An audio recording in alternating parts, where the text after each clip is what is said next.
সেপ্টেম্বরে ভারত সিরিজ দিয়ে মাঠে ফিরতে যাচ্ছেন টাইগার পেসার এবাদত হোসেন। জানালেন বিসিবির strength and conditioning coach bowling শুরু করবেন আগামী সপ্তাহ থেকে।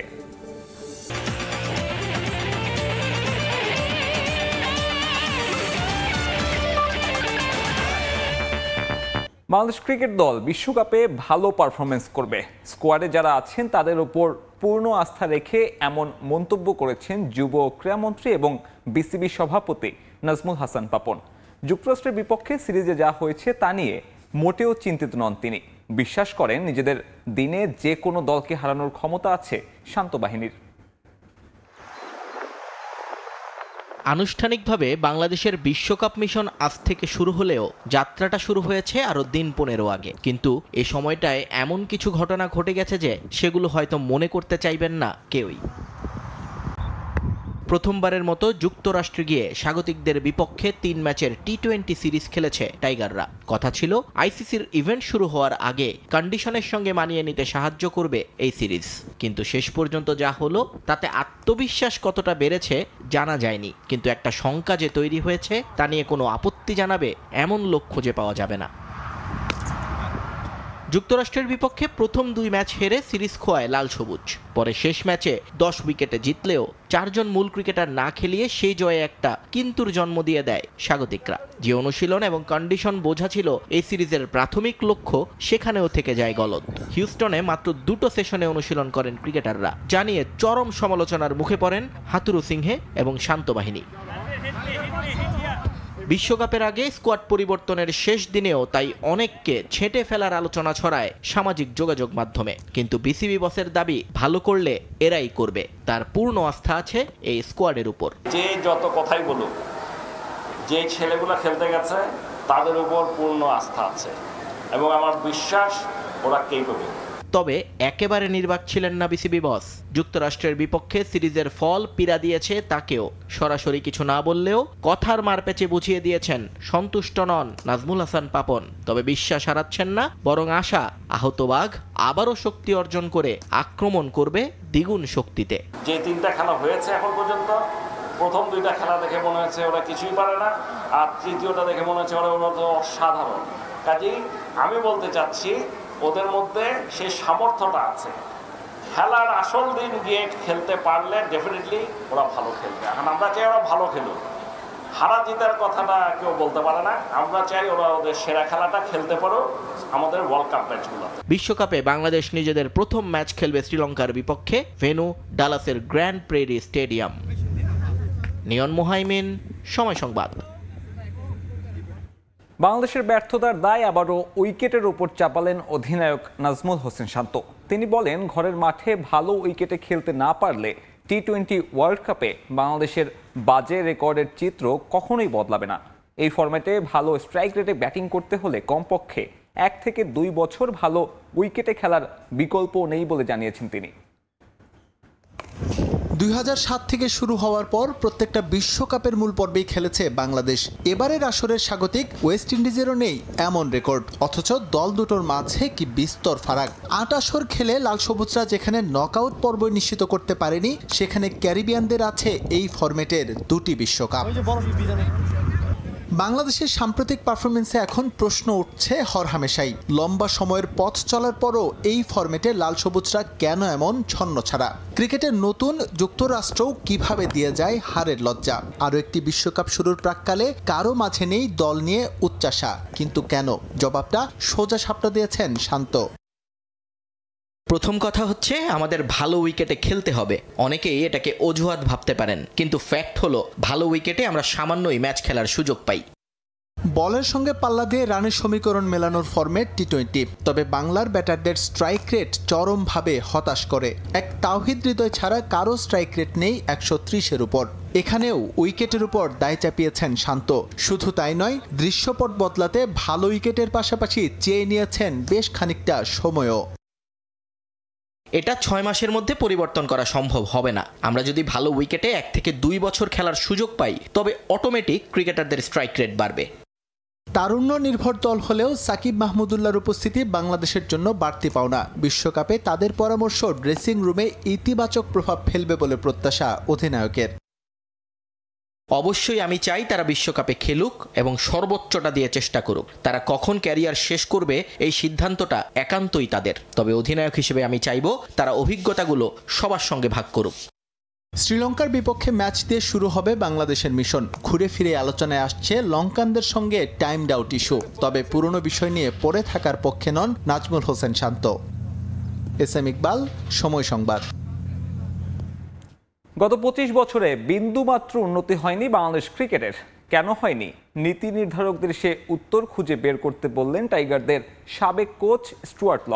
কাতার ভিত্তিক সংবাদ মাধ্যম আল জাজিরায় দেয়া এক সাক্ষাৎকারে এমনটাই জানিয়েছেন বর্তমানে যুক্তরাষ্ট্রের কোচ হিসেবে দায়িত্ব পালন করা এই অজি। তবে ল মনে করেন বয়স ভিত্তিকে নজর দিলে টাইগার ক্রিকেট চলে যাবে বাকিদের ধরাছোঁয়ার বাইরে। দেশের ক্রিকেটে দর্শক চাহিদা কিংবা অর্থলগ্নিকারী প্রতিষ্ঠানের আগ্রহ সবকিছুই আছে ঠিকঠাক, নেই শুধু মাঠের পারফরমেন্স। তাই তো টেস্ট স্ট্যাটাস প্রাপ্তির 2 যুগেও সাফল্যের খাতাটা শূন্য। কেবল শূন্য নয়, প্রতি বৈশ্বিক আসরে ভরাডুবির নিত্য নতুন রেকর্ডে বিরক্ত সমর্থকরা। টাইগারদের সাবেক কোচের মতে গেল 25 বছরে ঠিক আগের অবস্থানেই পড়ে আছে টাইগাররা। শেষ 25 বছরে বাংলাদেশ ক্রিকেট একটুও সামনে এগোয়নি। যা কিছুই তারা করছে সেটা কাজে আসছে না। তাদের বের করা উচিত কি করলে পারবে তারা। বর্তমানে যারা নীতি নির্ধারক আছেন তাদেরকে খাটো করতে বলছি না, কিন্তু তাদের খেলার সব দিক দিয়ে দেখা দরকার। 2011 থেকে 12 টাইগারদের দায়িত্ব নিয়ে চমক দেখিয়েছিলেন স্টুয়ার্ট ল। এরপর কাজ করেছেন বয়সভিত্তিক দলে।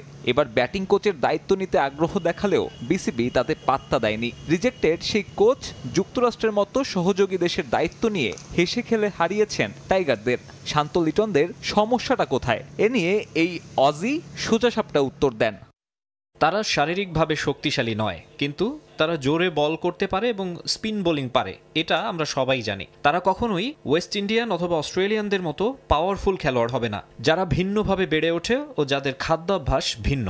বয়সভিত্তিক ক্রিকেটে টুকটাক সাফল্য আসলেও তার ধারাবাহিকতা থাকে না জাতীয় দলে। লয়ের মতে মাঝের সময়টাতে গুরুত্ব দেওয়া উচিত বিসিবির। তরুণদের ঠিকভাবে তৈরি করতে পারলে নতুন উচ্চতায় পৌঁছাবে টাইগার ক্রিকেট। বাংলাদেশ যদি তরুণদের বিশেষ পরিচর্যা করতে পারে, বিশেষ করে 12 থেকে 16 বছর বয়সীদের ভালো ডায়েট এবং শারীরিক সুস্থতার ওপর ভিত্তিটা শক্তিশালী করে গড়তে পারে, তাহলে ক্রিকেট বিশ্বে বাংলাদেশ ধরাছোঁয়ার বাইরে চলে যাবে। দেশের ক্রিকেটে পরিবর্তন কবে আসবে তা অনিশ্চিত। আপাতত আরও একটি বিশ্বকাপ শুরুর অপেক্ষা। প্রতিবার নানান প্রত্যাশা থাকলেও এবারের প্রেক্ষাপটে সেই আশাটুকুও দেখছে না বেশিরভাগ টাইগার সমর্থকরা। সাব্বির মিথুন, সময় সংবাদ। বিশ্বকাপে বাংলাদেশের জন্য বড় অর্জনের স্বপ্ন দেখছেন জাকের আলী অনিক। ইতিমধ্যে পরিকল্পনা অনুযায়ী প্রতিপক্ষের দলগুলো নিয়ে পুঙ্খানুপুঙ্খভাবে পরীক্ষা নিরীক্ষা চালিয়ে যাচ্ছেন বলে জানিয়েছেন ডানহাতি এই ব্যাটার। বিশ্বকাপের মঞ্চে সুযোগ পাওয়ার পেছনে পরিবারের অবদানের কথাও জানিয়েছেন 26 বছর বয়সী ক্রিকেটার। শৈশবের স্বপ্ন পূরণের দ্বারপ্রান্তে ক্রিকেটার জাকের আলী অনিক। বিপিএলে নিজেকে প্রমাণ করে শর্টার ফরম্যাটে জাতীয় দলে অভিষেক তার। শ্রীলঙ্কার বিপক্ষে দুর্দান্ত এক ইনিংসে প্রমাণ দিয়েছেন নিজের সামর্থ্যের। তবে পরে প্রত্যাশা আর প্রাপ্তি ছিল বিস্তর ফারাক। সবশেষ ম্যাচগুলোতে চাপের মুহূর্তে জাকের ব্যর্থ নিজেকে মেলে ধরতে। এবার তার সামনে অপেক্ষা করছে নতুন চ্যালেঞ্জ। বিশ্বকাপের এই চ্যালেঞ্জকে সঠিকভাবে কাজে লাগাতে চান 26 বছর বয়সী এই ক্রিকেটার। বিশ্বকাপের মঞ্চে দেশের জন্য ভালো অর্জন নিয়ে ফিরতে চান হবিগঞ্জের জাকের। দেশের হয়ে খেলাটা সবচেয়ে বড় ব্যাপার, আর সেটা যদি বিশ্বকাপের মতো মঞ্চে হয় তাহলে তো আরও ভালো। অবশ্যই ইচ্ছা থাকবে আগে যে অ্যাচিভমেন্টগুলো আমরা অর্জন করতে পারিনি, এই বছর যেন আমরা এরকম কিছু অর্জন করতে পারি যেটা আগে কখনো হয়নি। বিশ্বকাপ নিয়ে শুধু আশার বুলি আউড়িয়ে আত্মতৃপ্তিতে ভুগতে চান না জাকের আলী। বিশ্বকাপ শুরুর আগেই প্রতিপক্ষ দলগুলোর শক্তিমত্তা ও দুর্বল জায়গা নিয়ে পুঙ্খানুপুঙ্খভাবে পরীক্ষা নিরীক্ষা চালিয়ে যাচ্ছেন বলে জানিয়েছেন ডানহাতি এই ব্যাটার। যখনই আমি শুনলাম যে আমি আছি, তখন থেকে আমি ম্যাচ বাই ম্যাচ দেখা শুরু করে দিয়েছি। কার সাথে কীরকম খেলতে হবে, কোন অপোনেন্টের সাথে কীরকম স্ট্র্যাটেজি হওয়া উচিত, আমি ওরকম চিন্তাভাবনা করছি, ওরকম নিয়ে আগাচ্ছি। অ্যাজ এ টিম হিসাবে আমি চাইবো আমরা প্রত্যেকটা ম্যাচে স্টেপ বাই স্টেপ ভালো পারফরমেন্স করব, জিতবো, নিজের দেশের জন্য বড় কিছু করব।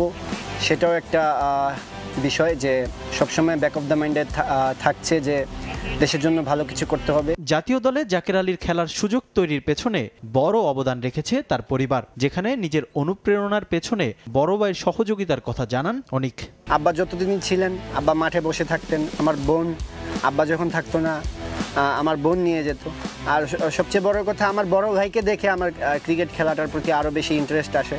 আর যখন আমি বাংলাদেশের ক্রিকেট খেলা দেখা শুরু করি তো ওই টাইমে আমার ভাইও ক্রিকেট খেলতো, তো দুয়ে মিলে আমার আরও মানে সবার সাপোর্টটা আরও ভালো এসেছে। আন্তর্জাতিক ক্রিকেটে এখন পর্যন্ত 13 ম্যাচ খেলার সুযোগ পেয়েছেন জাকের। 28.04 স্ট্রাইক রেটে 210 রান করেছেন এই উইকেট রক্ষক ব্যাটার। 6 নম্বরে লঙ্কানদের বিপক্ষে তার করা 68 রান এই পজিশনে টাইগারদের হয়ে সর্বোচ্চ।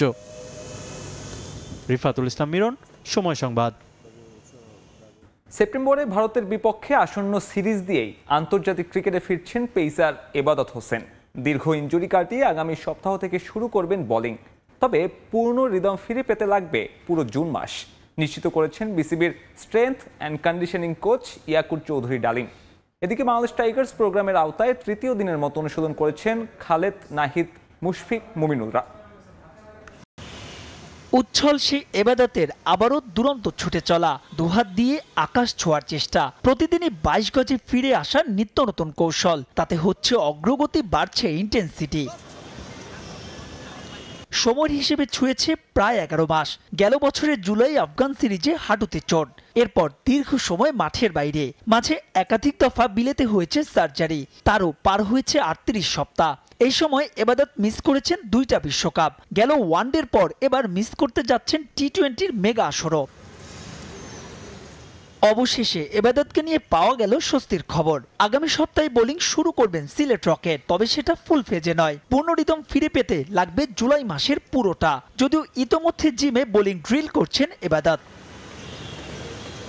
হোম অফ ক্রিকেটে বিসিবির strength and conditioning coach Yakub Chowdhury ডালিমের সঙ্গে নিয়মিত সেশন করছেন এই টাইগার পেসার। জানা গেছে ফুল ফিট হয়ে সেপ্টেম্বরে ভারতের বিপক্ষে সিরিজেই আন্তর্জাতিক ক্রিকেটে ফিরতে পারেন তিনি, যে সময় ম্যান ইন ব্লুদের বিপক্ষে 2টো টেস্ট ছাড়াও টাইগাররা খেলবে 3টা টি-20। তবে তার আগেই প্রতিযোগিতামূলক ক্রিকেটে ফেরা হতে পারে এবাদতের, খেলতে পারে নিউজিল্যান্ড এ দলের বিপক্ষে সিরিজে। এবাদতের মতো ফিরে আসার কোনো চ্যালেঞ্জ নয়, খালেদ, নাহিদ রানাদের চ্যালেঞ্জটা নিজেদের ফিটনেস ধরে রাখার, বছরের বাকি 8টা টেস্টের জন্য নিজেদের প্রস্তুত রাখার। বাংলাদেশ টাইগার্সের ক্যাম্পের তৃতীয় দিনে বিশেষ কাজ হয়েছে জিম, ফিল্ডিং আর রানিং নিয়ে। আমি বেশিরভাগ ম্যাচ টেস্টেই খেলছি, তো সামনে 2টা 3টা 8টা টেস্ট আছে, তো এখান থেকে মূলত অনেক সময় পাইছি, লম্বা সময়, যে আমাকে আমার কোন জায়গাটা লেকিংস আছে এই জায়গাটাকে আমি আরও বেশি মানে ফোকাস করব, যে যাতে আমি এই জায়গাটাকে আমি আরও বেশি ফোকাস করে যাতে ইমপ্রুভমেন্ট আরও বেশি হয় এবং ম্যাচে যেটার এফেক্ট পড়ে। তো এইখানে মেন্টালি বেশিরভাগ মেন্টালি প্লাস ফিজিক্যালি কাজ করা হবে। তো স্যারদের সাথে কথা বলতেছি, 1-to-1 কথা হইতেছে যে কার কি প্রবলেম, কোন সমস্যা। তো আমি আমার স্যারকে আমার সমস্যার কথা জানাচ্ছি। তো আমারও ইমপ্রুভমেন্টের জায়গা সব সময় আছে, বাট আমার চেষ্টা এখানে আছে যে না, আমি ন্যাশনাল টিমে যেহেতু আমি টেস্ট ম্যাচ খেলতেছি, তো আমার ফোকাস এখানে আছে যে আমি যাতে আরও বেশিভাবে ভালো বাংলাদেশকে কিছু দিতে পারি এখান থেকে নিয়ে। যদি এই ক্যাম্পটা না থাকতো, একা প্রশিক্ষণ করলে, ট্রেনার কিংবা কোচ না থাকলে অনেক কিছু ভুল হয়। সো এখানে যেহেতু সব বড় কোচেরা আছে, আমাদের যেসব ভুলগুলো কিংবা আমাদের যেসব জায়গায় ইমপ্রুভ করার জায়গা সেগুলো তারা ধরে দিচ্ছে, কিংবা নিজের যে ল্যাগ আছে তাদেরকে বললে তারা হেল্প করছে। ঢাকা পর্বে বাংলাদেশ টাইগার্সের ক্যাম্প হবে আরও 2 দিন, এরপর শুরু হবে সিলেট পর্ব। সবশেষ 2 ধাপে এই প্রোগ্রাম হবে চট্টগ্রামে। মাহবুব রিমন, সময় সংবাদ, ঢাকা। নীলফামারীর সৈয়দপুরে সংবর্ধনা পেয়েছেন দক্ষিণ এশিয়ান সেপাক টাকরো চ্যাম্পিয়নশিপে অংশ নেয়া 3 খেলোয়াড়। নেপালে 5মবারের মতো অনুষ্ঠিত হওয়া টুর্নামেন্টে অংশ নিয়েছিলেন তারা। দুপুরে সৈয়দপুর উপজেলা হলরুমে সংবর্ধনা পান ববিতা রানী, আইরিন খাতুন ও দীপা সরকার। 3 জনের এই দলটি বাংলাদেশের হয়ে জিতেছেন ব্রোঞ্জ পদক। প্রত্যেককে ক্রেস্ট ও নগদ 5,000 টাকা দেন সৈয়দপুর উপজেলা নির্বাহী অফিসার ও ক্রীড়া সংস্থার সভাপতি। সংবর্ধনা অনুষ্ঠানের আয়োজন করে সৈয়দপুর উপজেলা ক্রীড়া সংস্থা। তাদের এমন অর্জনে উচ্ছ্বসিত পুরো নীলফামারী ক্রীড়া সংস্থা।